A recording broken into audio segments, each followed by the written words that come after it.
interfering with the figures and detailed process. In Article 138.10, the chairperson then declares the result of the presidential election and delivers a written notification of the result to the Chief Justice and to the incumbent president. That is now circumscribed and narrow the role of chairperson of the appellant. So it is clear from that according to Maina Kiai, the role of the chairman was to declare the results, and the role of the Iebc was to tally and verify. And that is indeed consistent with the expectation of Article 10, our national principles and national values. So we humbly request this court to take this opportunity to clarify the position without, I think we need to emphasize, and based on what Justice Lena Ola was raising yesterday, the issue of prospectivity and retrospectivity. We're not going to that as the Office of the Attorney General. The Office of the Attorney General wants a clarification of this provision for future election and on how it impacts on other commissions. Is executive role conferred on the chairman, or the chairman is part of the commission and can only act in community with the commission? And that is consistent also with the provisions of the amendments which were done, some of the amendments which were done in 2017. You will notice that the commission has clearly delegated functions to the returning officers.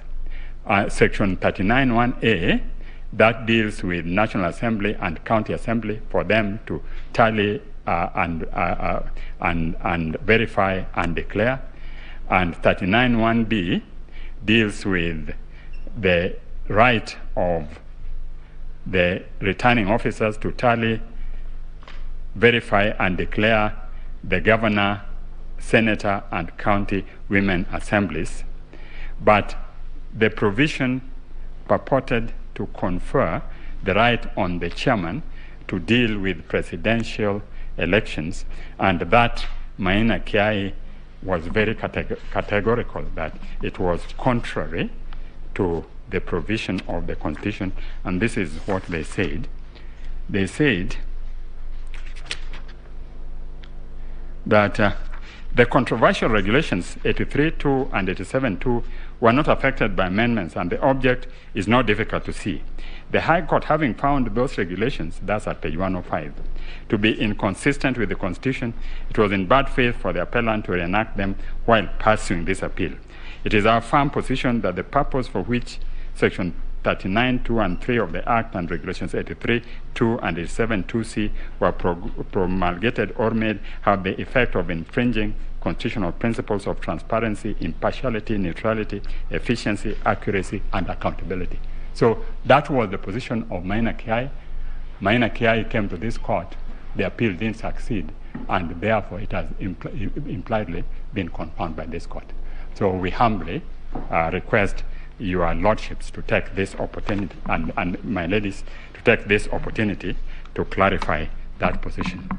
To go back, in conclusion, to the members of the NSAC, Lord, I would like to humbly submit that these are Kenyans of integrity, highly professional, who have pulled themselves with their bootstraps and reached the echelon of our system, and it would be very unfortunate when it is left for their name to be sullied in the midst of a political context in which they have no interest. In fact, they were merely asked by the NSAC to send a message.